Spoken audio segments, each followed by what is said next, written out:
ಮನೆಯಲ್ಲಿ ಯಾವಾಗಲೂ ಒಂದೇ ಥರದ ಸೈಡ್ ಡಿಶ್ ಮಾಡ್ತಿದ್ದೀರಾ, ಅನ್ನ ಸಾರು, ಅನ್ನ ಪಪ್ಪು, ಅನ್ನ ಸಾಂಬಾರು ಜೊತೆ. ನೆಕ್ಸ್ಟ್ ಟೈಮ್ ನಿಮ್ಗೇನಾದರೂ ಸೈಡ್ ಡಿಶ್ ಬೇಕು ಅಂದಾಗ ಖಂಡಿತ ಈ ಡ್ರೈ ಗೋಬಿನ ಮಾಡಿ ನೋಡಿ. ಇನ್ನೂ ಒಂದೆರಡು ತುತ್ತು ಅನ್ನ ಜಾಸ್ತಿ ಹೋಗುತ್ತೆ, ತುಂಬಾ ಚೆನ್ನಾಗಿರುತ್ತೆ. ಹೇಗೆ ಮಾಡೋದು ಅಂತ ನೋಡ್ಕೊಂಬಿಡೋಣ.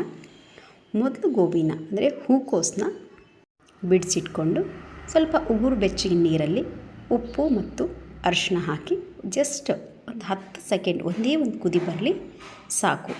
ಒಂದು ಕುದಿ ಬಂದ ತಕ್ಷಣ ಎಲ್ಲದನ್ನು ಒಂದು ಸಲ ಜಸ್ಟ್ ಮಿಕ್ಸ್ ಮಾಡಿ ಅದನ್ನು ತೆಗೆದುಕೊಂಬಿಡೋಣ. ಬಸ್ಕೊಳೋದೇನು ಬೇಡ, ಇದು ಅಕಸ್ಮಾತ್ ಹುಳ ಏನಾದರೂ ಇದ್ದರೆ ಅದ್ರ ಜೊತೆಗೇ ಬರುತ್ತೆ. ಹಾಗಾಗಿ ಜಸ್ಟ್ ಸೌಟಿಂದ ತಗೊಂಬಿಡೋಣ. ನೋಡಿ, ಇವಾಗ ತೆಗೆದದ್ದಾಗಿದೆ. ಇದಕ್ಕೆ 1 ಸ್ಪೂನಷ್ಟು ಖಾರ ಹಾಕ್ತಿದ್ದೀನಿ. ಅದಕ್ಕೆ ಸ್ವಲ್ಪ ಅರಿಶಿನ ಹಾಕೋಣ.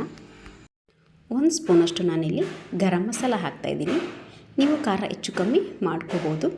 ಅದೇ ಸ್ಪೂನಿಂದ ಸ್ವಲ್ಪ ಧನಿಯಾ ಪೌಡ್ರ್ ಹಾಕೋಣ. ಓಕೆ, ನೆಕ್ಸ್ಟ್ ಸ್ವಲ್ಪ ರುಚಿಗೆ ತಕ್ಕಷ್ಟು ಉಪ್ಪು ಹಾಕಿ ನೆಕ್ಸ್ಟ್ ಹಿಟ್ಟನ್ನು ಮಿಕ್ಸ್ ಮಾಡೋಣ. ನಾನಿಲ್ಲಿ ಒಂದು ಅರ್ಧ ಕಪ್ಪಷ್ಟು ಕಡಲೆ ಹಿಟ್ಟು ತೊಗೊಂಡಿದ್ದೀನಿ. ಹುರ್ಗಡಲೆ ಹಿಟ್ಟಲ್ಲ, ಕಡಲೆಬೇಳೆ ಹಿಟ್ಟು. ಅದೇ ಕಪ್ಪಿಂದ 1.5 ಕಪ್ ಆಗುವಷ್ಟು ನಾನಿಲ್ಲಿ ಅಕ್ಕಿ ಹಿಟ್ಟು ತೊಗೊಂಡಿದ್ದೀನಿ. ಅದೇ ಕಪ್ಪಿಂದ 1 ಕಪ್ ಆಗುವಷ್ಟು ನಾನಿಲ್ಲಿ 1 ಕಪ್ ಅಂದರೆ 3 ಸ್ಪೂನ್ ಆಗುವಷ್ಟು ಕಾರ್ನ್ಫ್ಲೋರ್ ಹಿಟ್ಟು ತೊಗೊಂಡಿದ್ದೀನಿ. ಇವಾಗ ಸ್ವಲ್ಪ ಕರಿಬೇವು ಹಾಕಿ ಎಲ್ಲವನ್ನು ಬರೀ ಡ್ರೈ ಹಿಟ್ಟಷ್ಟೇ ಸ್ವಲ್ಪ ಮಿಕ್ಸ್ ಮಾಡ್ಕೊಂಬಿಡೋಣ. ಉಪ್ಪು ಖಾರ ಮಸಾಲೆಗಳೆಲ್ಲ ಹೊಂದ್ಕೊಳ್ಳಿ. ಗೋಬಿಗೆ ಎಲ್ಲ ಚೆನ್ನಾಗಿ ಹೊಂದ್ಕೊಂಡ್ಮೇಲೆ ಜಸ್ಟ್ ನೀರನ್ನು ನಾವು ಗ್ಲಾಸಿಂದ ಹಾಕೋದಲ್ಲ, ಜಸ್ಟ್ ಚಿಮ್ಕಿಸ್ಬೇಕು ಈ ಥರ. ನೋಡಿ, ಮ್ಯಾಕ್ಸಿಮಮ್ ಅಂದರೆ 5-6 ಸ್ಪೂನ್ ನೀರಾದರೆ ಸಾಕಿದಕ್ಕೆ. ಜಸ್ಟ್ ಚಿಮ್ಕಿಸ್ಬಿಟ್ಟು ಕಲಿಸ್ಕೊಳ್ಳೋಣ. ಅಕಸ್ಮಾತ್ ನಿಮಗೆ ಹಿಟ್ಟು ಸ್ವಲ್ಪ ಕಡಿಮೆ ಅನಿಸಿದರೆ ಇನ್ನೂ 1-2 ಸ್ಪೂನ್ ಹಾಕ್ಕೊಳ್ಳಿ. ಅಂದರೆ ಅಕ್ಕಿ ಹಿಟ್ಟು 4 ಸ್ಪೂನು, ಮೈದಾ ಹಿಟ್ಟು 1-2 ಸ್ಪೂನು, ಕಾರ್ನ್ಫ್ಲೋರ್ ಹಿಟ್ಟು 2 ಸ್ಪೂನಷ್ಟು ಹಾಕಿದ್ದೀನಿ. ಸ್ವಲ್ಪ ನಿಮಗೆ ಗೋಬಿಗೆಲ್ಲ ಹಿಟ್ಟು ಅಕಸ್ಮಾತ್ ಅಂಟಲಿಲ್ಲ ಅಂದರೆ ನೀವು ಇನ್ನು ಸ್ವಲ್ಪ ಹಿಟ್ಟು ಹಾಕ್ಕೊಂಡು ಸ್ವಲ್ಪ ನೀರನ್ನ ಚಿಮ್ಕಿಸ್ಬಿಟ್ಟು ಮಿಕ್ಸ್ ಮಾಡ್ಕೊಳ್ಳಿ. ಉಪ್ಪನ್ನು ಟೇಸ್ಟ್ ಮಾಡಿ, ನೀವು ಬೇಕಾದರೆ ಹೆಚ್ಚು ಕಮ್ಮಿ ಆದರೆ ಹಾಕ್ಕೊಳ್ಳಿ. ಇದೆಲ್ಲ ಕಲಿಸ್ಬೇಕಾದ್ರೆ ಎಣ್ಣೆ ಫುಲ್ ಐ ಫ್ಲೇಮಲ್ಲಿ ಕಾಯಕ್ಕೆ ಇಟ್ಕೊಂಡಿದ್ದೀನಿ. ಎಣ್ಣೆ ನೋಡಿ ಚೆನ್ನಾಗಿ ಎಣ್ಣೆ ಕಾದಿದೆ. ಇವಾಗ ಗೋಬಿನ ಇದಕ್ಕೆ ಹಾಕೋಣ.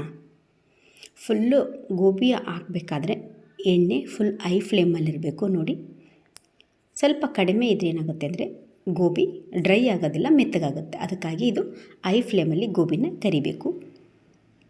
ಓಕೆ, ನೋಡಿ ಇವಾಗ ಚೆನ್ನಾಗಿ ಒಳ್ಳೆ ಬಣ್ಣ ಬಂದಿದೆ. ಯಾವುದೇ ಇದಕ್ಕೆ ಕಲರ್ ಮಿಕ್ಸ್ ಮಾಡಿಲ್ಲ. ಇಷ್ಟು ಒಳ್ಳೆ ಕಲರ್ ಬಂದಿದೆ ಅಂತ ನೋಡಿ ಎಲ್ಲನೂ ತೆಗೆದುಕೊಂಡ್ಬಿಡೋಣ.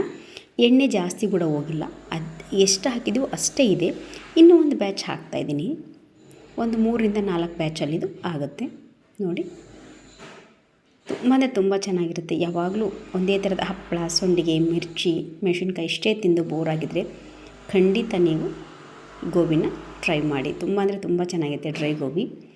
ಓಕೆ, ನೋಡಿ ಎಷ್ಟು ಒಳ್ಳೆ ಕಲರ್ ಬಂದಿದೆ. ಇದಕ್ಕೆ ಯಾವುದೇ ರೀತಿಯಾದಂಥ ಕಾಶ್ಮೀರಿ ರೆಡ್ ಚಿಲ್ಲಿ ಪೌಡರ್ ಯಾವುದೇ ರೀತಿಯಿಂದ ಬಳಸಿಲ್ಲ, ಆದರೆ ಎಷ್ಟು ಒಳ್ಳೆ ಕಲರ್ ಬಂದಿದೆ ನೋಡಿ.